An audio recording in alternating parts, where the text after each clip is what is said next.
어, 하나님께서 역사는 수면 위 수면 밑에서 바꾸시더라도 그 중심에는 언제나 하나님이 역사를 다스리고 있다라는 의미로 이 말씀을 함께 나누려고 합니다. 미국에 굉장히 부자였으며 활동을 많이 했던 유명한 분이 계셨습니다. 레드 스티븐슨이라는 분입니다. 이분이 이제 곧 죽음이 이제 다가올 것을 기억하시고 자신의 변호사를 불러다가 자기의 유언장을 작성하게 합니다. 그래서 가족들에게 이제 이 유언을 나눠주기 위해서 이 스티븐슨이 돌아가신 후에 변호사가 가족들을 모읍니다. 장남에게는 빌딩을 줍니다. 워낙 부자였으니까요. 또 차남과 기타 가족들에게도 다 유언을 통한 그 유산을 남겨 주었습니다. 그런데 이 고인 레드 스티븐슨이 평상시에 가장 사랑하고 정말 아끼고 너무너무 좋아했던 그게 손자였어요. 그래서 손자에게는 얼마나 많은 것을 남겨줄 것인가 모든 사람들이 궁금해했고 손자조차도 기대하고 있었습니다. 그런데 이 손자에게는 아무것도 남겨주지를 않는 거예요. 그러니까 이 손자가 너무나 마음이 상했습니다. 할아버지 어떻게 내가 좀 철없이 굴었고 사고도 좀 쳤고 그렇게 했다고 해서 나를 그렇게 사랑하신 분이 나에게 아무것도 안 남겨줄 수가 있겠느냐고 너무너무 서운해하고 있었을 때에 이 변호사가 손자에게 봉투 하나를 내밉니다. 그리고 그 봉투 속에 무엇이 있는지를 보라고 꺼내보니까 할아버지의 유서가 남겨 있는데 거기에는 이렇게 써 있습니다. 최고의 유산을 줄 것이다. 그런데 너는 그 봉투 안에 들어가 있는 12가지의 과제를 이루어야 된다. 그래서 이렇게 보니까 이런 거예요. 12과제가 첫째, 할아버지 친구 농장에 가서 이 봉투를 전달하면 그가 너를 일을 시킬 거다. 그래서 그 농장에서 하루에 8시간씩 성실하게 일해라. 이것을 마치고 나면 두 번째 열어보니까 할아버지 친구가 이 어떤 그 공장에서 그 무슨 걸 만들어내는 일을 하는데 거기에 가서 네가 하루에 12시간씩 일을 해라. 한 달 동안이다. 그걸 끝나고 나니까 또 이번에는 너 어디 가서 고아원이 있는데 그 고아원에 가서 자원봉사를 2달을 해라. 뭐 이렇게 하는 12개의 과제가 들어있었다는 겁니다. 이 손자가 달라는 건 안 주고 고생만 이렇게 시키냐 해서 안 하려고도 했는데 너무 억울한 거예요. 그래서 이를 꽉 물고 1년 동안 이 12개의 과제를 다 이루게 됩니다. 그리고 마침내 변호사로부터 받은 유산은 어떤 것이었냐면 할아버지가 평생을 번 돈을 헌납해 가지고 이 자선단체의 큰 단체를 만들어 놓은 거예요. 거기에 이 자선단체의 그 이사장이 되게 하는 그 자선단체의 대표가 되도록 만들었다는 것입니다. 그래서 이 문제였던 손자는 잘 준비된 아주 정말 모든 사람들이 인정할 만한 그런 대표가 되어 그 단체를 잘 이끌었다라는 이야기가 그들 가운데 내려오고 있습니다.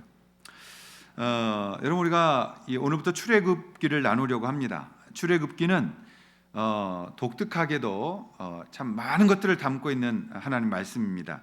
그래서 출애굽기 계속 반복되는 표현이 있어요. 어떤 표현이냐면 이로써 너희가 나를 여호와인 줄 알리라. 이것이 출애굽기에 흘러가는 계속되는 반복인 단어예요. 이로써 너희가 나를 여호와인 줄 알리라.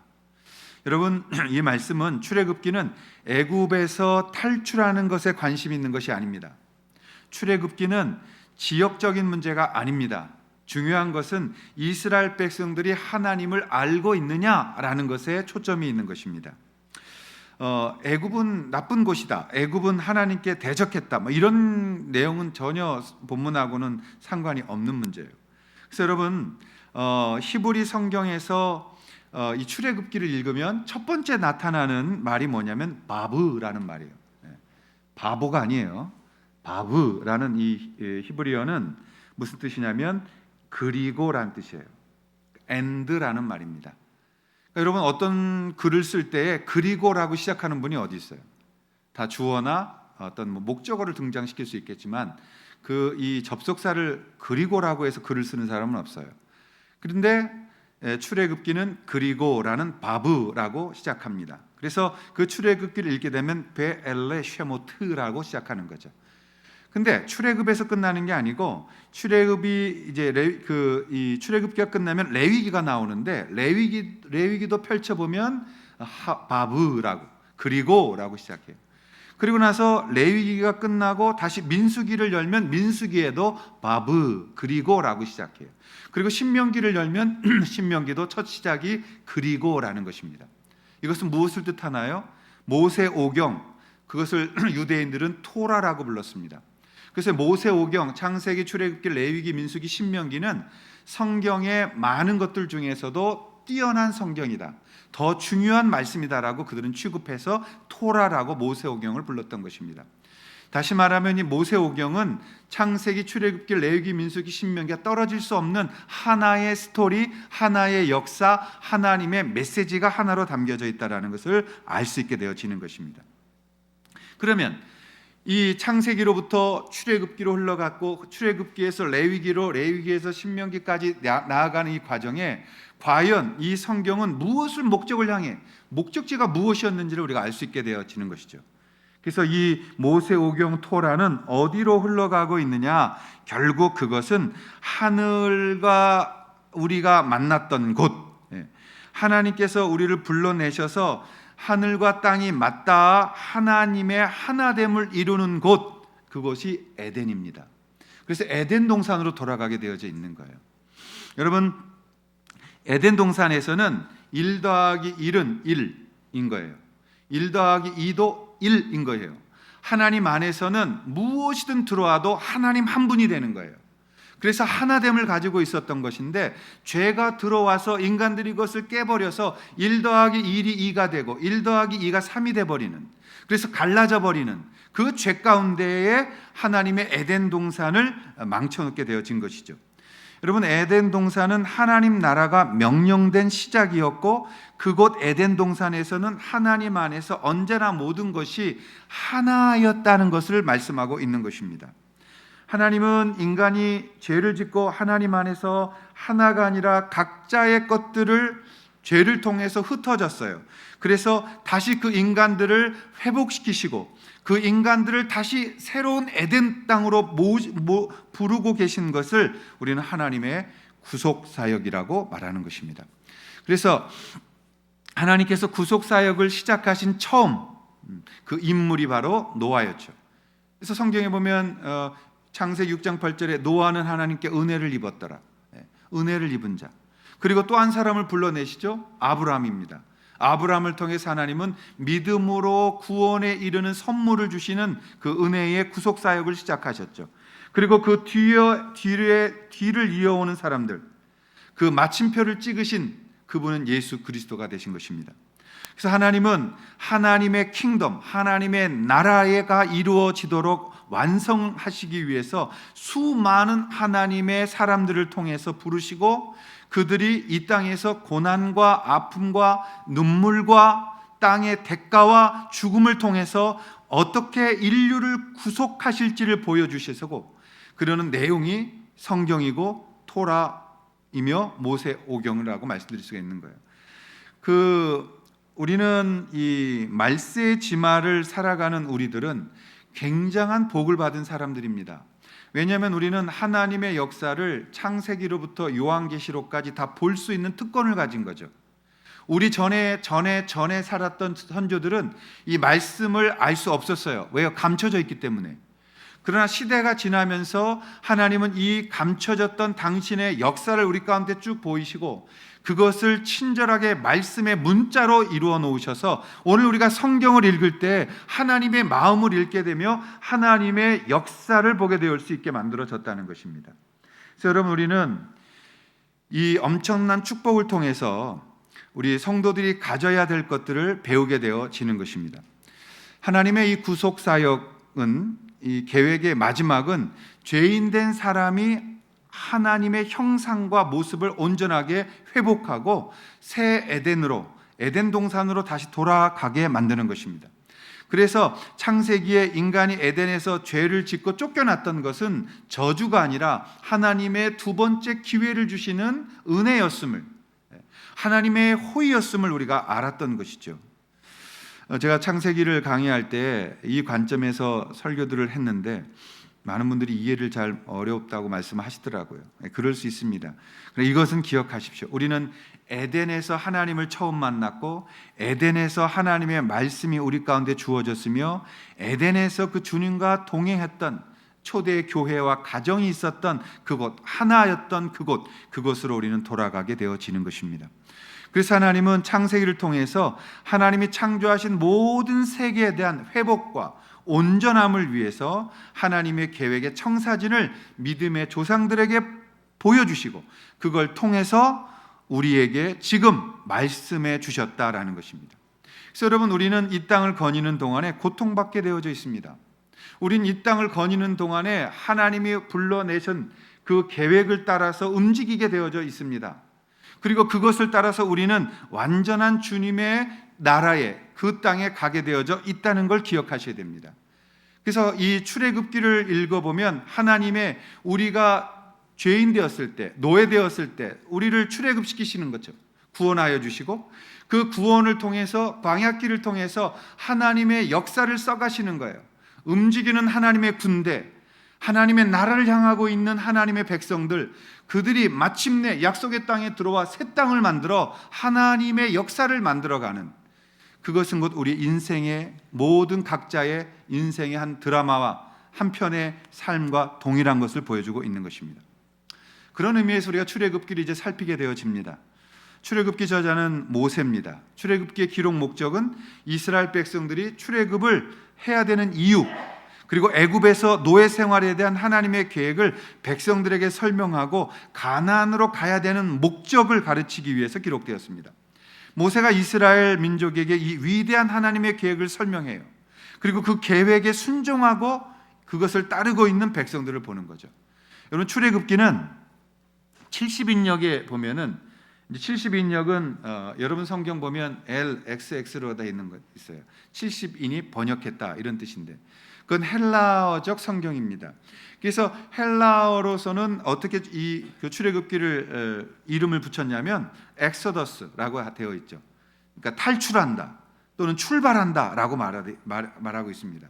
이 기록된 연대는 BC 1446년부터 1406년 40년 동안의 것들을 기록했습니다. 여러분, 창세기는 아브라함으로부터 시작한 한 집안의 역사의 기록을 통해서 하나님이 출애굽기에 넘어와서는 이제는 한 민족의 역사를 시작을 기록하고 계속적으로 그 나라의 준비를 설명하고 있는 것을 볼 수 있습니다. 창세기는 족장시대의 역사를 기록한 것이고 출애굽기는 광야에서 한 나라가 왕정시대를 준비해가고 있는 하나님의 나라의 모형을 보여주고 있는 것이죠. 그래서 출애굽기도 창세기 1장 28절 생육하고 번성하라는 말씀에 이어진 것이기 때문에 이스라엘 백성들이 요셉 시대에 야곱이 자기의 식구들을 데리고 온 인원이 70명이었습니다.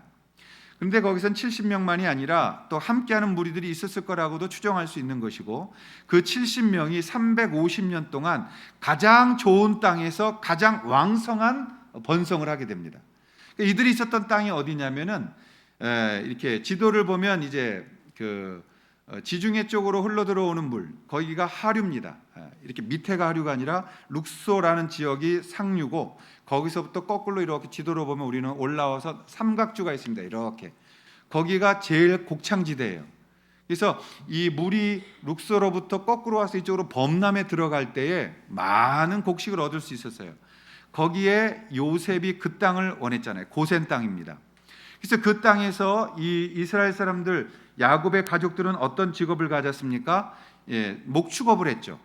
목축을 하니까 냄새가 나니까 이쪽에 애굽 사람들은 접근을 안 해요. 그래서 그곳에서 이 이스라엘 민족은 마음껏 생육하고 번성하는 아주 좋은, 또 애굽은 최고의 강대국이었기 때문에 누구도 그들을 괴롭히지 않는 그런 엄청난 숫자를 가질 수가 있게 되어진 것입니다. 그런 속에서 창세기 15장 13절을 보시면 제가 읽겠습니다. 아브라함에게 13절 14절에 이렇게 말씀합니다. 여호와께서 아브라함에게 이르시되 너는 반드시 알라. 내 자손이 이방에서 객이되고 그들을 섬기겠고 그들은 400년 동안 내 자손을 괴롭히리니 그들이 섬기는 나라를 내가 징벌할지며 그 후에 내 자손이 큰 재물을 이끌고 나오리라.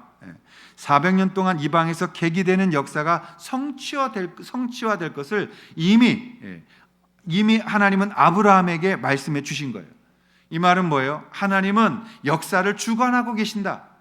하나님은 현재를 통해서 과거라고 불리우는 인간의 편에서 또 미래라고 불리우는 인간의 편의 것들을 다 알고 계신다.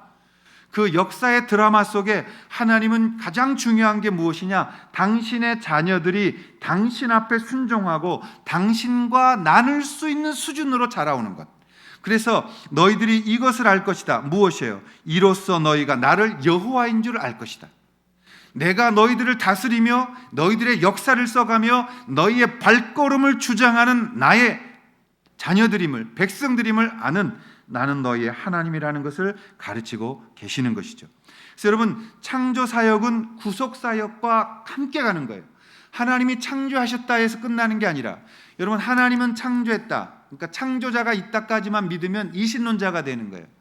우리의 하나님은 창조하셨을 뿐만이 아니라 우리의 역사를 써가게 하시고 당신의 나라의 새 에덴으로 들어오게 하시는 하나님의 놀라운 계획을 가지고 계시다는 것을 우리는 믿고 있는 것입니다. 그래서 창조사역은 구속사역과 연결되어지고, 창조는 하나님의 나라를 만든 것이고 구속사역은 하나님의 나라를 회복하는 것이다 라고 이해하시면 되는 거죠. 여러분, 창세기는 하나님의 나라의 창조가 천지창조, 그리고 인간의 죄, 실패함, 그리고 구속사역으로 이어지게 되고 결국 큰 민족이 만들어지죠. 그래서 이스라엘을 통해서 하나님이 이 구속사역을 눈으로 보게 하셨는데, 재미있게도 이 이스라엘은 애굽에 내려가서 큰 민족을 이룹니다. 여러분, 이 말은 무슨 뜻이냐면 우리는 세상을 떠날 수 없다는 거예요. 우리끼리만 모여있자, 우리 믿는 사람들끼리만 살자, 쟤 돈도 없고 약한데 쟤는 좀 내쫓아 버리자, 야, 돈 있는 사람들끼리만 우리가 좋은 교회 만들자, 안 된다는 거예요.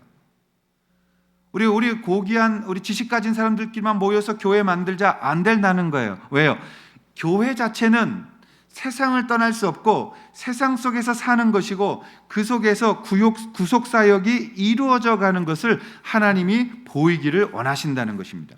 그래서 우리가 하나님의 자녀들은 세상을 떠나지 않으면서 세상과 다른 나라를 만들어가는 거죠. 우리는 세상 안에 있으나 하나님의 나라를 세상 가운데 보여줄 수 있는 하나님의 사람들의 역사적 사명을 띠고 이 땅에 태어난 것입니다. 그것을 기독교라고 말합니다. 그래서 우리가 잘못한 게 없어도, 우리가 뭘 잘못했어요, 근데 괜히 우리는 시련을 받게 됩니다. 경험하잖아요. 그냥 조금만 잘못하면 우리는 이슈화 됩니다. 세상에 우리나라에 얼마나 많은 사람들이 못된 짓 합니까? 그런데 교회에서 조금만 잘못하면 그냥 대서특필입니다. 왜요? 사탄이 그걸 기뻐하거든요. 우리가 잘못한 게 없는 것 같고 그런데도 시련을 받을 때 우리는 그 속에서 하나님의 방법이라는 것을 기억해야 합니다. 우리는 세상 속에서 하나님의 진정한 사람들이 만들어지기 때문임을 믿습니다. 그래서 우리가 배우는 영적인 교훈은 하나님은 우리의 기도와 믿음 속에서도 언제나 우리를 세상과 부딪히게 하신다. 그리고 그 속에서 아파하게 하고 절망하게 하고 모든 것들을 포기하고 도망치게 만들고 내게 이익이 없을 때 하지 않고 싶은 마음을 가라앉히게 하시고, 주님은 주님의 부르신 목적을 따라서 우리를 이끌어 가시고 하나님의 나라를 당당하게 그 세상 속에 만들어 가게 하신다는 것입니다. 그래서 우리의 고민은 이런 거죠. 왜 우리는 애굽과 다른가? 왜 우리는 출애굽을 해야 되는가? 여기가 좋은데. 왜 우리는 고생을 해야 되는가? 왜 우리는 하나님의 자손인가? 왜 근데 이렇게 역사가 험하고 힘든가? 그 고민 속에서 하나님을 찾게 되고 그 속에서 출애굽은 이루어지게 되고 그 속에서 거룩함을 향해 나아가는 우리 믿는 자들의 발걸음은 시작되어지는 것입니다. 오늘 첫 출애굽기를 우리가 배우면서 우리는 하나님을 섬기는 게 왜 이렇게 힘든가? 왜 이렇게 힘든가? 왜 이렇게 힘든 길을 주님은 우리에게 걷게 하시는가? 이 질문을 던져야 합니다. 던져야 돼요. 그 이스라엘 백성들을 보면서 우리는 무엇 고민하고 신자의 자리가 어디에 있는지를 살펴보아야 되는 것이죠. 우리의 자리는 어디에 있는 거예요? 첫 번째, 여러분, 우리가 승리하기 위해서 하나님의 역사관과 세상의 역사관을 인식해야 됩니다. 성경을 볼 때 하나님의 역사관이 없이 성경을 보면 단순하게 이거 하는 거예요. 주님, 나에게 복 주세요.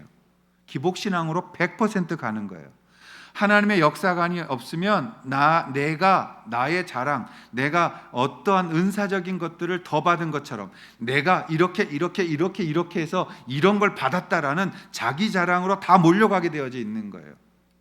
그래서 하나님은 우리 가운데 제일 중요한 게 뭐냐? 성경을 읽을 때 하나님의 역사관으로 이 땅을 바라보며 읽어라. 하나님의 눈으로 성경을 읽어라. 여러분, 하나님의 눈으로 이 출애굽 1장은 그렇게 기록되어져 있는 겁니다. 오늘 우리 집사님이 아나운서처럼 잘 읽어주셔서 제가 좀 투박한데 읽어보겠습니다. 저는 자, 1장 6절에 보면 요셉과 그의 형제와 그 시대의 사람들이 다 죽었어요. 여러분, 애굽을 살려낸 게 누구예요? 애굽이 7년 대흉년이 들어서 다 굶어 죽고 애굽이 망하는 나라였는데 그것을 살려낸 게 누구예요? 요셉이잖아요. 근데 이 은혜를 그가 잊어버린 거죠. 그리고 나서 새로운 왕이 등장했다 이 말이에요. 예? 그러니까 350년 뒤가 지나고 나서 이제 요셉이라는 이름을 다 잊어버렸어요. 예. 그러자 요셉 당시에는 셈족 계통의 왕조 힉소스 왕조가 있었습니다. 애굽이란 나라는 독특해요. 가보시면 깜짝 놀라는 게 있습니다. 제가 룩소를 못 가봤기 때문에 카이로 그 박물관도 하루 종일 봐도 너무나 볼 게 많았어요. 그래서 박물관에서 하루 종일을 보냈는데 깜짝 놀란 건 미라가 150cm밖에 안 돼요.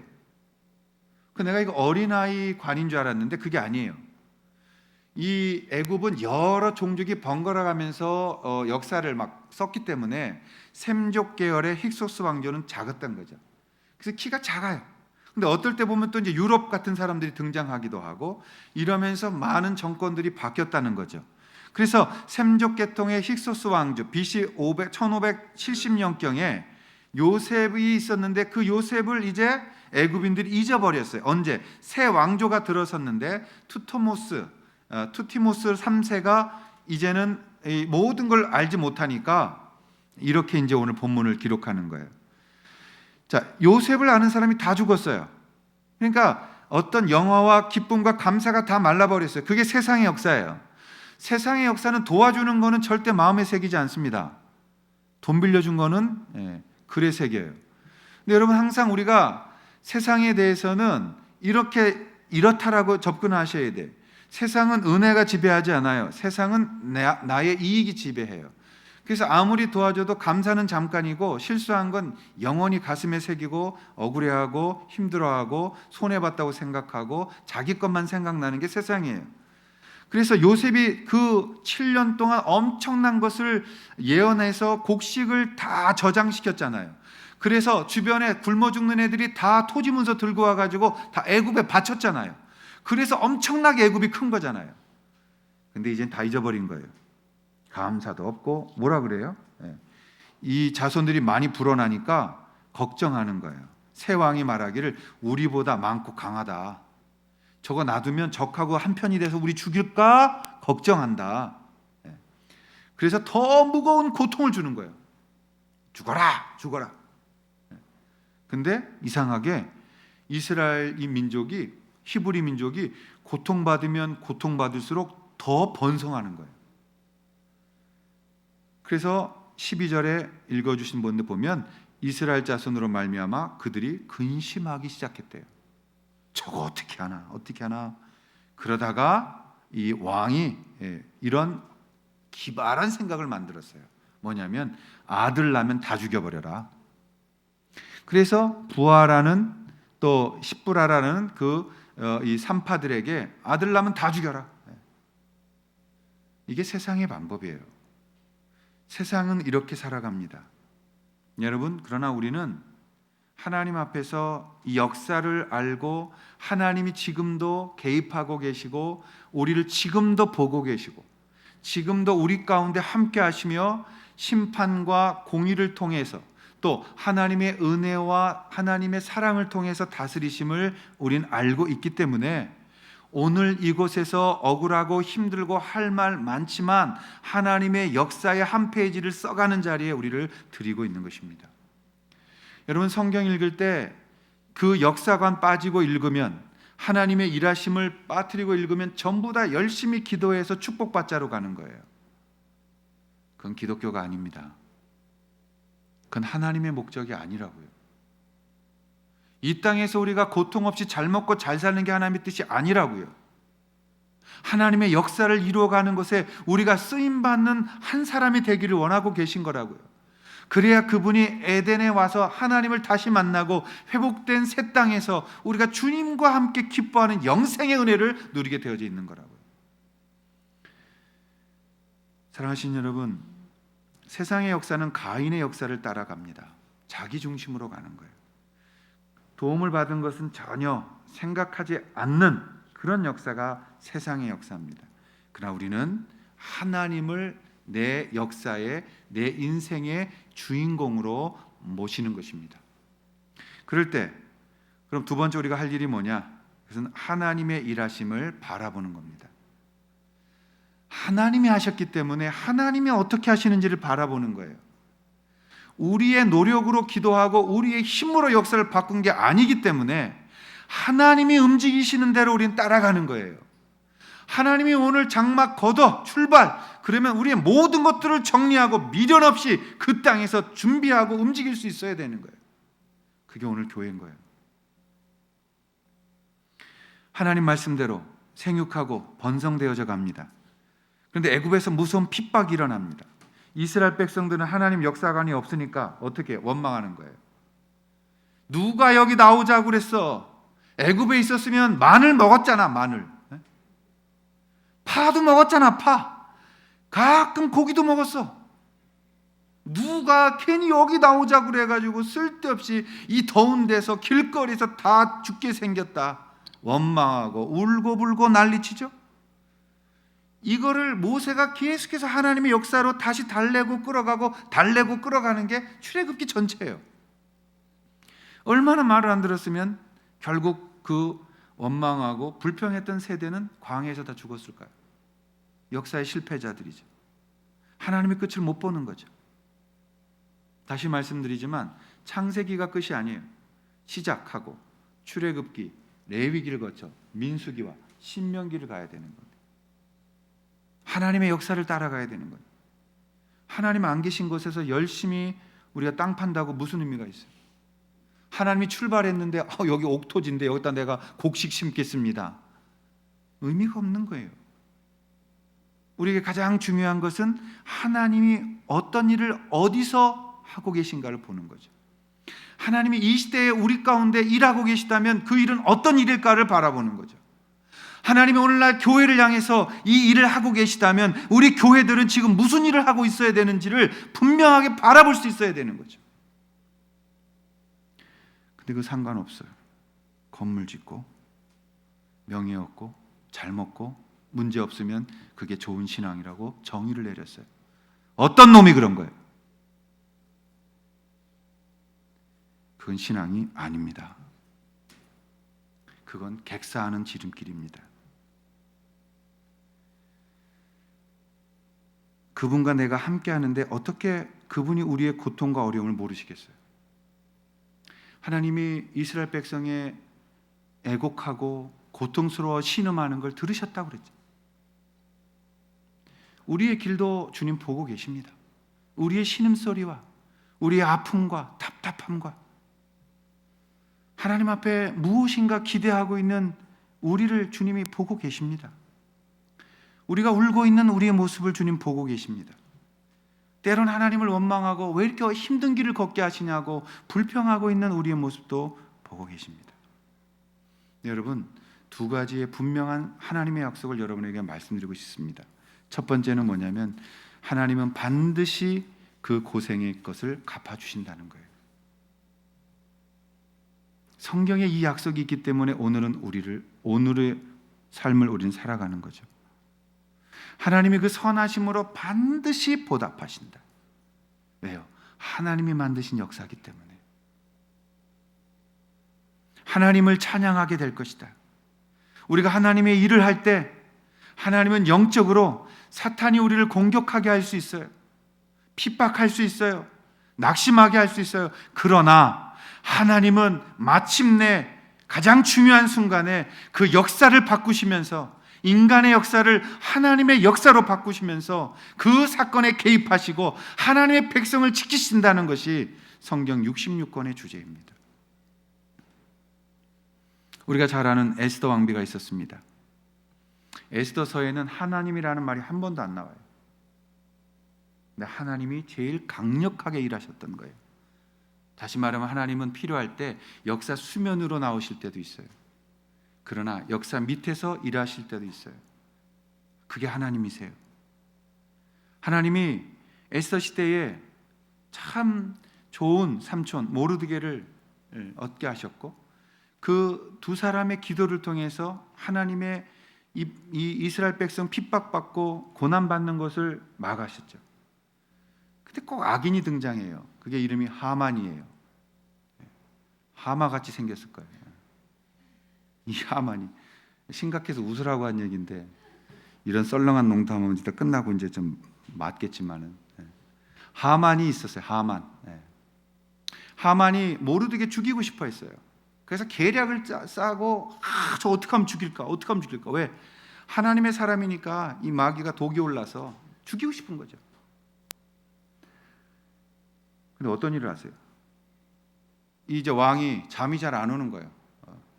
그러니까 자기 신하에게 잠이 안 오니까 국사책 좀 갖고 와. 역사가 어떤 일이 있었는데. 여러분 그 애굽의 역사가 좀 많겠어요? 책이?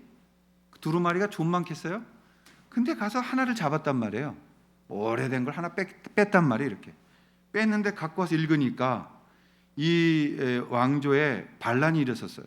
근데 이 반란을 미리 알고 막아준 사람이 있었는데 그게 모르드게예요.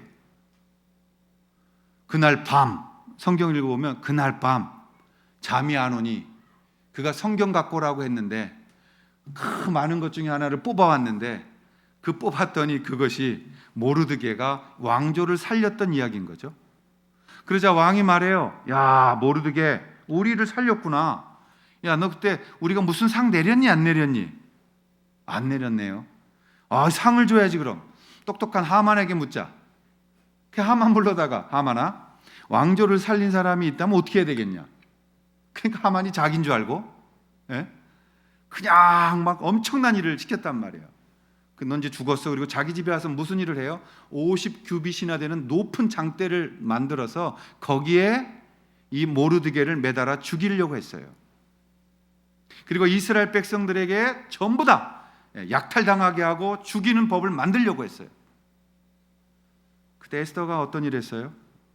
하나님 앞에 죽으면 죽으리이다 금식하고 왕께로 나아가는 그 역사를 만들어내요.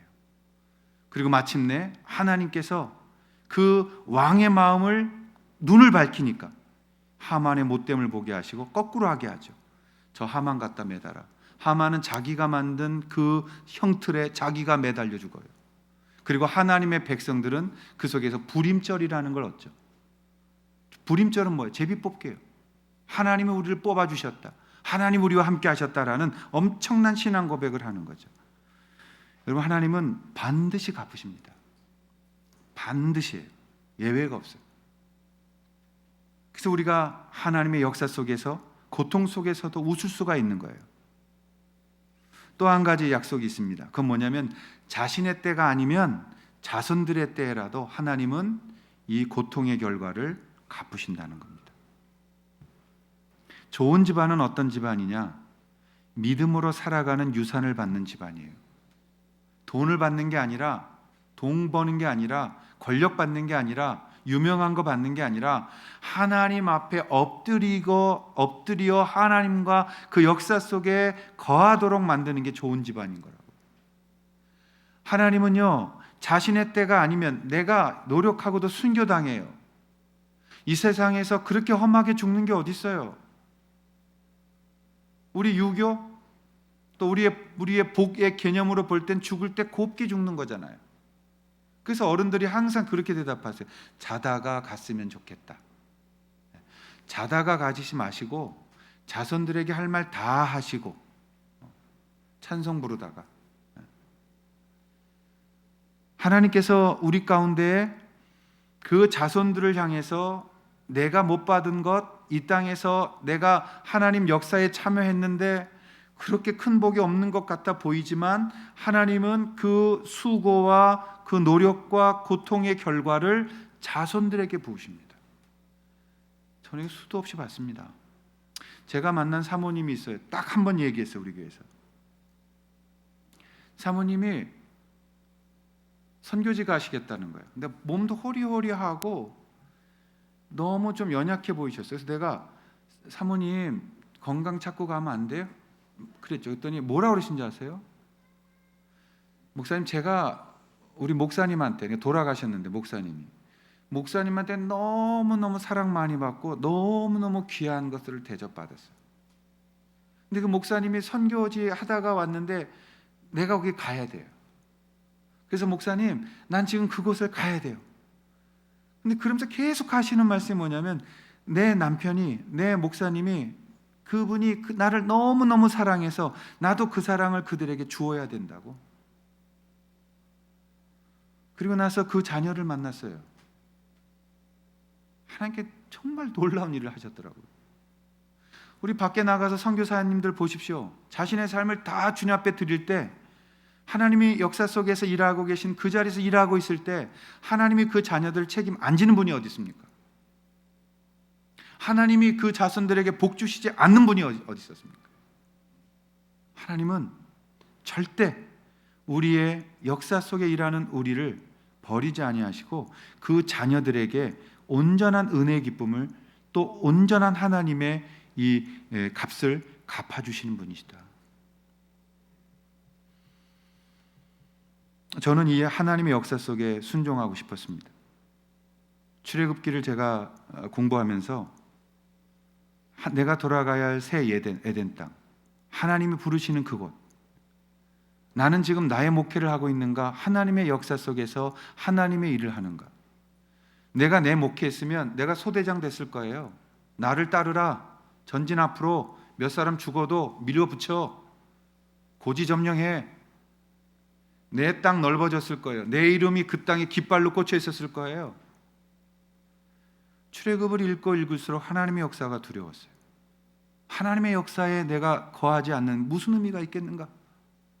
하나님이 기뻐하시는 일에 내가 나아가지 않으면 어떻게 되겠는가? 그러니까 역사를, 세상의 역사에서 거슬러 올라가기 시작한 거예요. 여러분, 살아있는 고기는 홍수 때 거슬러 물을 올라가지 떠내려가지 않습니다. 저는 우리 교회가 한 명이 남던, 한 명은 아니겠다, 가족순이 있을 테니까, 몇 명이 남던 하나님의 역사 속에 있어야 된다고 믿습니다. 여러분들이 그 눈을 밝혀서 하나님이 일하시는 것들을 볼 수 있기를 바랍니다. 하나님이 이 시대에 우리 가운데 원하시는 것이 무엇인지, 하나님이 이렇게 교회들이 망해서 문 닫고 나가는 이 아픔 속에서 과연 우리가 무엇을 하고 있어야 되는지, 우리 가운데 그걸 보이신 거죠. 그래서 정말 제가 건물 사서 이쁘게 리모델링 했어요. 정말 이뻤어요, 예배당. 그리고 너무너무 추운 게 싫어가지고 바닥에도 제가 보일러 다 깔았어요. 그 넓은 거. 따뜻했어요. 좋은 곳이었어요. 대접받았어요. 근데 그 자리에 앉아있을 수가 없었어요. 편하게 목회할 수 있는 상황을 내려놓아야 됐어요. 그때쯤 도전받고 간 데가 중국 하얼빈에 있는 만방학교였습니다. 만방학교에 가서 교육에 목말라 있던 제가 유치원부터 대학교까지 교육이라는 강의를 다 해봤어요. 한국의 교육은 너무너무 엉망이었고 죄송합니다만 제가 지금도 동의하는 전교조의 사고는 불순했어요. 아이들을 어떻게 기를 것인가 논의하지 않고 정권의 입장에서 바꾼다는 것 조심해야 되는 거예요. 그것 때문에 만방학교에 갔는데 세븐 파워라는 책을 만났습니다. 7가지 힘으로 아이들을 기르고 스스로 배우게 하는데 실력도 있고 또 애들이 너무 겸손해지고 하나님 앞에 변해져가는 모습을 보면서 나는 교회를 저렇게 하고 싶다. 학교가 된다면 왜 교회는 안 되냐. 그래서 돌아와서 금식하고 여러 차례 다닌 다음에 다시 학교를 갔는데 아이들이요, 하여튼 그 하얼빈 시골 골짜기에 있는 학교인데도 중국 본토를 정말 얼마나 다스리는지 몰라요. 찬양팀들이 있습니다. 2년에 한 번씩 청소년 애들이 다 출전하는 대회예요. 여러분 중국이 얼마나 큰지 아시잖아요. 그 큰 땅에서 다 나오는 거예요, 학교들마다. 그래서 지역 예선을 하고 또 본선은 베이징이나 상해나 이런 데 가가지고 또 결선을 해요. 근데 정말 놀라운 것은 그 조그만 학교가 돈을 들이지도 않는데 지들이 옷을 만들고 소품을 만들고 선생님들의 지시에 따라서 율동과 이런 것들을 함께 만들어 나아가면, 제가 비디오를 많이 봤잖아요. 그 중국 애들 쫙 서면요, 이건 로봇 같아. 고개 돌아가는 각도까지도 딱딱딱 맞고 정말 한 명같이 움직이는 그 엄청난 그 노래가 있습니다. 다 그렇게 해. 근데 갑자기 무대가 확 꺼졌다가 바뀌는데 만방 애들은 야 하고 그냥 막 쏟아져 나와. 질서가 없어요. 지들이 막 쏟아져 나와서 거기서 마음껏 정말 속에서 터져 나오는 기쁨을 다 내놓습니다. 2년에 한 번씩 열리는 대회였는데 2년에 한 번씩 나가면 하얼빈을 제패하고 그 동북 쪽에 있는 학교를 다 제패하고 중국의 전체 대회에 나가서 1등을 했어요. 한 번만 하는 게 아니라 2년에 한 번씩 하는 거 다 1등 했어요. 근데 거기서 끝나는 게 아니고 제가 교회를 해야 되겠다고 마음 확실하게 먹은 건 아이들의 간증이었어요. 그 자리에서, 그 중국 공산주의 자리에서 우승 소감을 물었을 때 어떻게 이렇게 됐느냐, 어떻게 연습을 했느냐, 어떤 비결이 있느냐라고 말할 때 아이들이 이렇게 말했습니다. 우리는 우리 속에 있는 하나님의 은혜를 감사로 쏟아놨을 뿐입니다. 이렇게 안 놀랄 줄 알았어요. 여러분 그 자리에서 우리는 하나님의 기쁨을 여러분하고 나누고 싶었을 뿐입니다.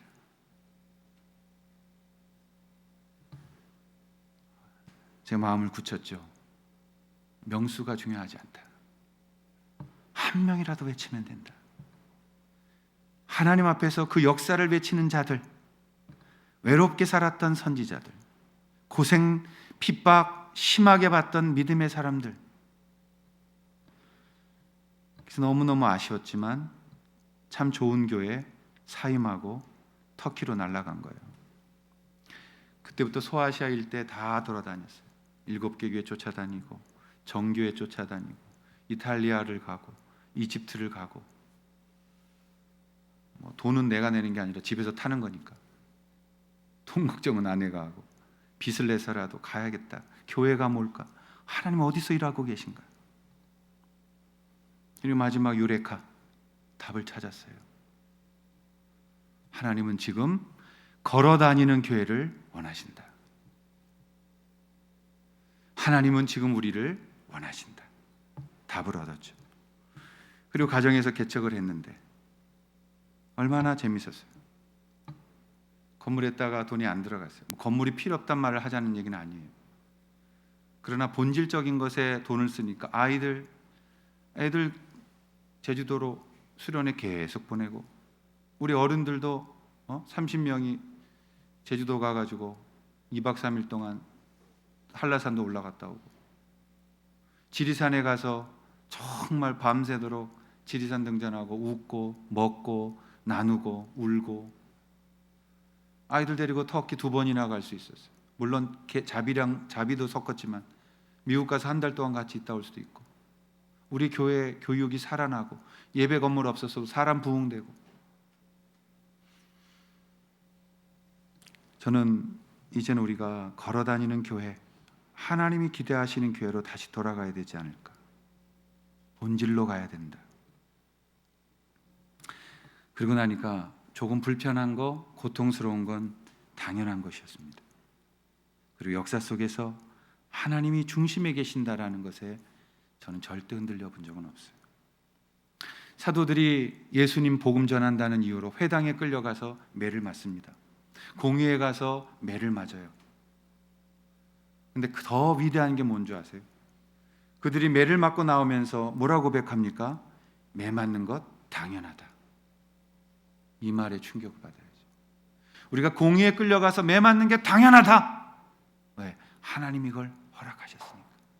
하나님 을 원하시니까. 우리는 매를 맞지만 복음은 증거되고 있다. 저는 우리 교회가 올 한 해 너무너무 자랑스럽습니다. 성경 읽자고 했던 애들까지 다 동원해. 명수가 무슨 소용이 있어요? 함께 성경 읽고 함께 하나 돼서 함께 하나님을 향해 걸어갈 때 주님이 그 교회, 그 공동체를 왜 사랑하지 않으시겠습니까? 가끔은 우리가 넘어지는 것 같으나 그 역사의 중심에 되시는 주님이 우리를 일으켜 세우시고, 포기하는 것 같으나 다시 일어나 힘을 얻게 하시고 그 길을 걷게 하신다면 올 한 해 우리가 그 길을 완주할 줄로 믿습니다. 여러분도 올 한 해 힘내시고 주님 일하시는 그곳에서 우리 함께 다 같이 함께 움직이고 함께 먹고 함께 웃는 그런 거룩한 공동체로 만들어가는 우리 만방샘 목장교회가 될 수 있기를 주님의 이름으로 축원합니다. 기도하겠습니다. 마지막 내 눈 주의 영광을 봅니다. 함께 우리 찬양으로 신앙 고백하시겠습니다.